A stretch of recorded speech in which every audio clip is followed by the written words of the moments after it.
Welcome to Strategic Insights, brought to you by PrideStaff. On each episode, we bring you interviews with leading management and employment experts from across the country. Your host for Strategic Insights is Brad Smith. And now, here's Brad. Thank you so much for joining us on this special edition of PrideStaff Strategic Insights. My name is Brad Smith, and today we are continuing our special on women in business leadership. I'm joined by Ana Muñoz, owner and strategic partner of the PrideStaff Chicagoland West Southwest office. Ana, thank you so much for joining us today. Brad, thank you so much for having me on. I am so honored to be a part of the series. Well, I'm excited that I'm honored to have you. Ana, I know you have a very unique and interesting story about how you ended up as a partner in the business. Can you share your journey into staffing and particularly how you became involved with PrideStaff for everyone listening today? Yeah, of course. So I like to think that I do have a very interesting story, super unique. I have been with PrideStaff this past February 2024, marked 14 years of me being with the company. And I actually started with PrideStaff when I got started in the industry by accident, really. And I think it's funny because when you talk to a lot of recruiting professionals, it's always by accident. I mean, no one ever really says, I want to be in staffing. So it's always by accident. And that's exactly what happened with me, kind of taking you back 14 years ago. I was 18 and I was working for a law firm and I loved it. I was working part-time in the afternoons, 1 to 5, living my best life. And my boyfriend, who's now my husband, and I ended up getting pregnant. And it just kind of, put a little bit of a hold on any other plans that I had because now I was going to be a mom and my husband was in nursing school at the time. And I needed to figure out what am I going to do because working this part-time job just wasn't going to cut it. Sure. So I ended up going on Career Builder and finding, jobs to apply to. And I found this job. It was advertised by PrideStaff and it was for an administrative assistant role. I decided that I was going to take, this interview. They called me, hey, can you come into our office? Our office was in Joliet at the time. Do you want to interview? Perfect. So I was super excited about this interview. I go and the gentleman that I met with, Jason, who's still a really good friend of mine, interviewed me. And at the end of the interview, he said, okay, well, we'll call you if we have anything for you. And I ended up leaving that interview and I was like, what the heck was that? Like, I clearly did not do my research on what a staffing company was. That was my mistake. But here I am thinking, I thought I was interviewing for this administrative assistant position. What is he talking about? Like, we'll call you if we need something. So I ended up forgetting about that. And I ended up, moving on. And a couple of days later, he calls me back and says, hey, so we currently have an intern who's working in our office and they're working in the afternoons from 1 to 5. We want to offer you a position in the morning from 8 to noon. And I was like, this is perfect because I can still keep my job. So of course they weren't looking to hire anybody in their office. And, I was looking for an administrative assistant, but the stars just kind of aligned and I took the job as a recruiting assistant. And I always joke that whenever you hire somebody in PrideStaff, you always get hired as a recruiting assistant. And with this particular job, they're like, we're going to put you as an office assistant, as a receptionist. So I was joked that they didn't trust me enough to start recruiting right away. So I was an office assistant. And I did that probably for about 3 months where I was working these 2 jobs. And then finally, Angelo comes to me, who's now my business partner. And he says, hey, we want to offer you a full-time position. Are you interested? Well, I'm loyal to a fault sometimes. And I was so loyal to this law firm who was just always so good to me that I just wasn't sure. But again, I couldn't afford to not take the opportunity to invest in myself and grow because now I had, at this point I had a 1-year-old. So I ended up doing that. I took on the job and I think by the end of that year, I was promoted to a staffing consultant. So I moved pretty quickly within that. So talk to me a little bit about that. So your story is similar, and you mentioned it earlier that a lot of people that get into staffing never thought they would go into staffing, but once they're in, they absolutely love it. So you transitioned from a receptionist, quickly went to recruiting assistant, and then you worked your way up. How did you eventually become a partner? I don't know. It's kind of weird. I mean, I don't know. I ended up, working as a staffing consultant probably about, I mean, at this time it would have been like 2011 to like 2014, 2015. And then I was promoted into a branch manager role. And I did that for about 2 years. And then along comes, the end of 2016. And Angelo and his wife had approached me, his wife Sue had approached me and said, "Hey, we're thinking of retiring. We're either going to sell or our option is to hopefully, partner with somebody that's already in the business." And I had to make that decision on, okay, do I want, I mean, mind you, I've been here since I'm 18. At this point now I'm 26. And I had to decide like, okay, well, what am I going to do? Do I want to work for someone else? Should I take this leap of faith?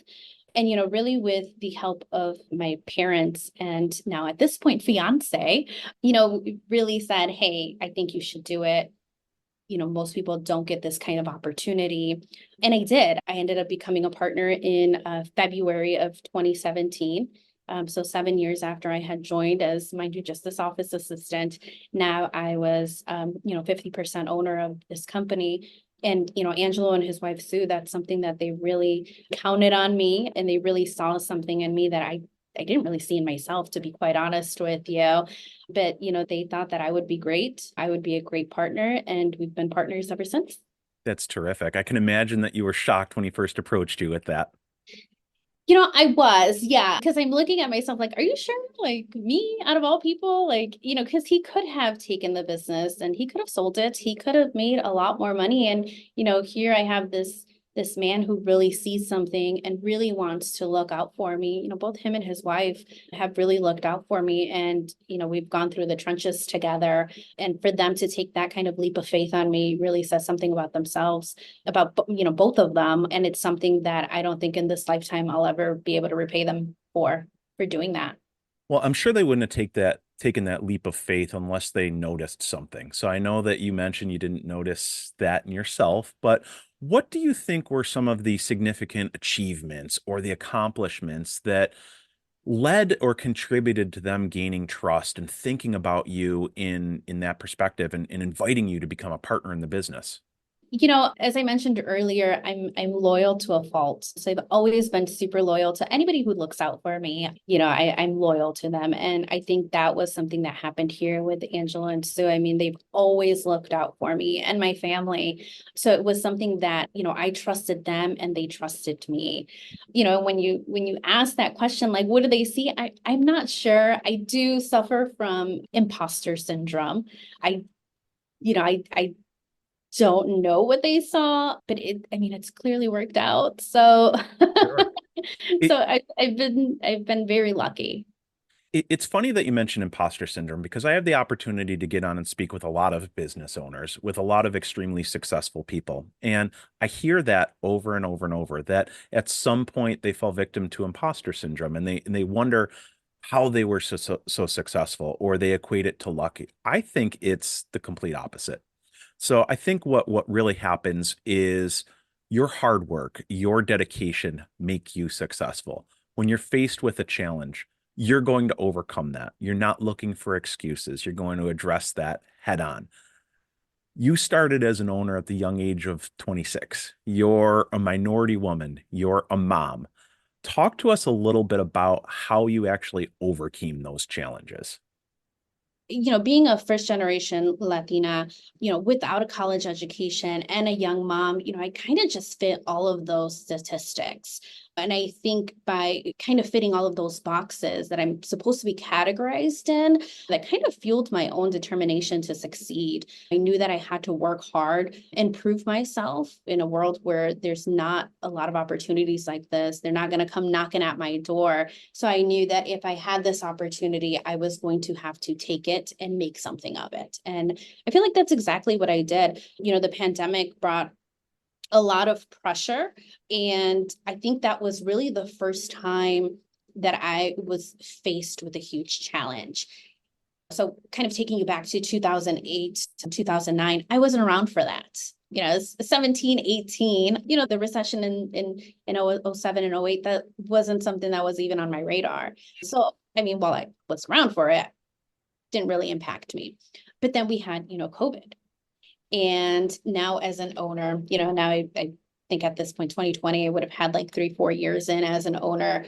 Everything was great. And then when we got hit by COVID, I feel like that was the first time that I really had to look and say, oh crap, and now I'm really looking at myself as an owner, because now it's not just me. I have an entire team to lead, and their livelihoods depend on the success of my office. Sure. So I think that was the first time that I really struggled, and I was faced with a lot of challenges. We lost a lot of longstanding clients, and all of 2021, 2022, those were hard years. And at some point I was really looking like, am I even going to make it out of this? Like, I shouldn't have done this.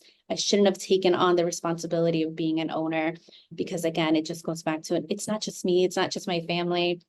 It's, Angela and Sue who trusted in me, who put their trust in me, but also, my team depends on their jobs. And, I what am I going to say to them if I have to close up shop? And, 2021, 2022, I was really faced with those hard challenges on having to decide how I was going to proceed. So PrideStaff is part of a franchise organization. So as being a franchise owner, you get some additional support. So while ultimately you're in charge of your office and the success, there are some resources there. Did PrideStaff play any role in helping you to overcome some of those challenges or to support you during those tough times? Yes, actually. And if there's one thing that I can say about PrideStaff is they want you to succeed. They're not in the business of just opening up, franchises and then just, hey, you're on to fend for yourself. That was something that I can kind of look back on and say they were truly there for me. So taking you back to 2022 was probably the worst year that I've ever had here. Just kind of bouncing back from the pandemic, trying to find new business. It was super rough. And PrideStaff offered me the opportunity to join in their mentorship program that they had just started. And I decided, hey, this is going to be great. I'm going to do it because I did not want to look my team in the face and say, I did everything I could. We have to close up shop. Sure. I wasn't ready to do that. But if I'm being honest with you, at the end of 2022, I really thought I'm probably not going to be around by the end of 2023. But at that point, I still had a lot of go in me. So January of 2023, they presented the opportunity to be involved in the mentorship program. And I said, yes. And lucky for me, I was paired up with Amy Lynn, who I know she's been on your podcast before. And Amy Lynn is just a true success for PrideStaff. She's one of our top dogs in the industry, and I absolutely adore her. So I knew that if I was going to take on this 1-year commitment of having her as my mentor, I knew that I didn't want to disappoint her. And I really needed to take the time to listen to her and kind of bounce ideas off of her. And honestly, that really changed the way that I saw my business, and just some of the little things that maybe I wasn't doing completely wrong, but I wasn't doing all the way right. Or maybe the little things that sometimes you forget to do. She was there, and I fully committed to that for a full year. And I'd like to say that because of her, and of course my team as well, because my team's just amazing, I was able to take my office and we grew it by 56%. Wow. 2022 to 2023. So I'm so proud of my team and everyone that was involved in our success last year. We still have a lot of work to do, but mind you, going from, December of 2022, where I'm like, I'm not going to be around for December 2023. And then finally seeing Amy Lynn at PAC and saying, thank you so much. Like, I did it. My team did it. Really, that was huge for me. That's amazing. So at two different points in your career, you've really had mentors. Early on, it was Angelo, obviously, and mentoring and bringing you into the business. And then through challenging times, it was Amy Lynn. For those that are struggling in their own businesses or struggling to take that next step in your career, would you suggest that they try to find a mentor like that and align themselves? Yeah, I do. I think, partnering up with people that have that same vision as you and like-minded people that truly want to see you succeed, I think really helped me. And not that I wasn't, around that, but it's different when, you're owning a business. And sometimes I like to think of it as when you're owning any business, you sometimes feel like you're on an island in the middle of the ocean with no one around and no one knows what you're going through. It's just you. So I think, having that mentorship program that really helped me in, being able to look at Amy and say, hey, like she actually went through some of the same struggles that I did. And here I am thinking like, nope, it's just poor little old me. Like nobody knows what I'm going through. But no, I feel like the mentorship program really, really helped. And it really helped change the way I look at how I do business for the better. And I think that's one of the biggest benefits of a franchise organization is being able to be aligned with people that have been in the same business that you're in, struggled with some of the same challenges that you're faced with, and can share the good, the bad, and the ugly and help prevent you from making some of the same mistakes that they had to struggle through. Right, right.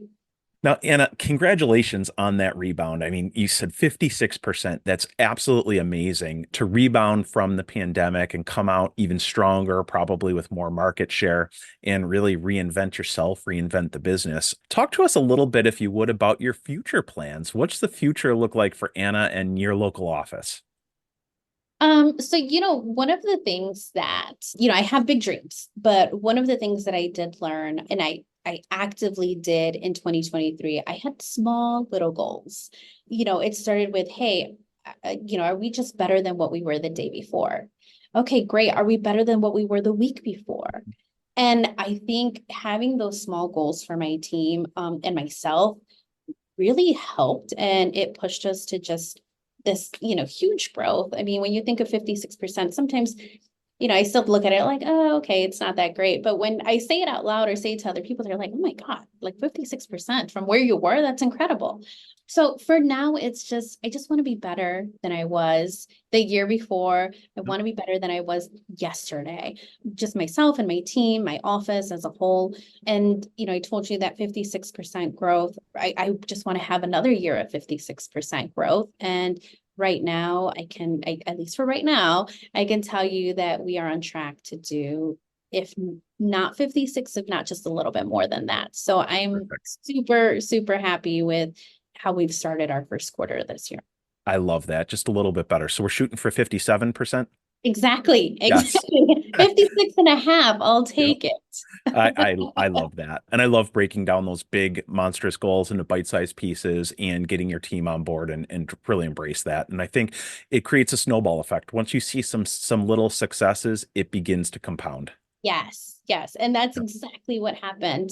Just taking little bites out of these huge goals that we had. And I mean, even my team, sometimes when we had these goals last year, they were like, oh, I don't know that we can do that. And I'm like, yeah, I don't know that we can do that either, but we're just gonna go with it. Yep. And I mean, we my team and I mean, we worked really, really hard. So I'm extremely proud of them. And I can't sit here and say I did this all by myself because I didn't. It was really my team that just pushed through and, created all of this for us in just 1 year.